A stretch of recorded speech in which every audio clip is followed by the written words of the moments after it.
Assalamualaikum warahmatullahi wabarakatuh. Perkenalkan, saya Farah Trialita, NIM 241031061 dari kelas SI 24B. Pada kesempatan kali ini, saya akan menjelaskan tentang SDLC atau Software Development Life Cycle dengan studi kasus, yaitu Sistem Informasi Pengolahan Data Rekam Medis pada Puskesmas Muara Bungo. Dengan semakin berkembangnya teknologi, terutama teknologi informasi, semakin memudahkan manusia dalam melakukan suatu aktivitas karena semua sistem telah terkomputerisasi.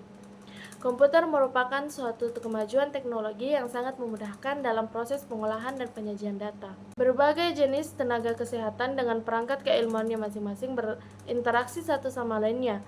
Ilmu pengetahuan dan teknologi kesehatan atau kedokteran berkembang sangat pesat yang harus diikuti oleh tenaga kesehatan dalam rangka pemberian pelayanan yang bermutu, membuat semakin kompleksnya permasalahan dalam rumah sakit. Pada hakikatnya, rumah sakit berfungsi sebagai tempat penyembuhan penyakit dan pemulihan kesehatan. Selanjutnya yaitu ada Material and Methods.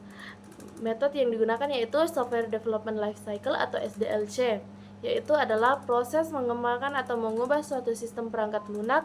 Salah satu model SDLC yaitu model air terjun atau waterfall. Model air terjun menyiapkan pendekatan alur hidup perangkat lunak secara sekuensial atau turut dimulai dari analisis, desain, pengodean, pengujian, dan tahap pendukung atau support. Alasan dari ilustrasi model waterfall di atas yaitu yang pertama, analisis kebutuhan perangkat lunak. Proses pengumpulan kebutuhan dilakukan secara intensif untuk menspesifikasi kebutuhan perangkat lunak agar dapat dipahami perangkat lunak seperti apa yang dibutuhkan oleh user. Yang kedua, ada desain. Desain perangkat lunak adalah proses multilangkah yang fokus pada desain pembuatan program perangkat lunak termasuk struktur data, arsitektur perangkat lunak, representasi antarmuka, dan prosedur pengodean. Tahap ini mentranslasi kebutuhan perangkat lunak dari kebutuhan analisis, kebutuhan ke representasi desain agar dapat diimplementasikan menjadi program pada tahap selanjutnya.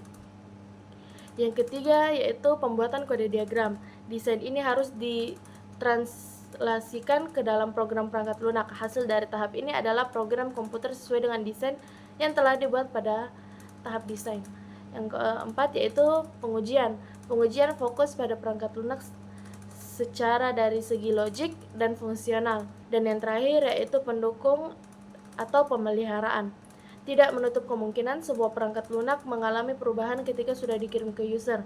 Perubahan bisa terjadi karena adanya kesalahan yang muncul dan tidak terdeteksi saat pengujian atau perangkat lunak harus beradaptasi dengan lingkungan yang baru. Yang kedua yaitu alat bantu perancangan sistem. Yang pertama yaitu use case diagram. Yang kedua yaitu ada class diagram.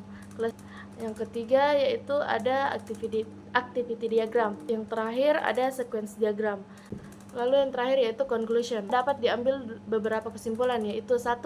Dengan adanya aplikasi pendaftaran dan pengolahan data pasien berbasis pada Puskesmas Muara Bungo dapat mendokumentasikan data pasien yang melakukan pemeriksaan ataupun berobat ke puskesmas. 2. Dengan aplikasi sistem pendaftaran dan pengelolaan data pasien ini dapat meningkatkan kinerja karyawan puskesmas sehingga menambah pendapatan dan meningkatkan pelayanan.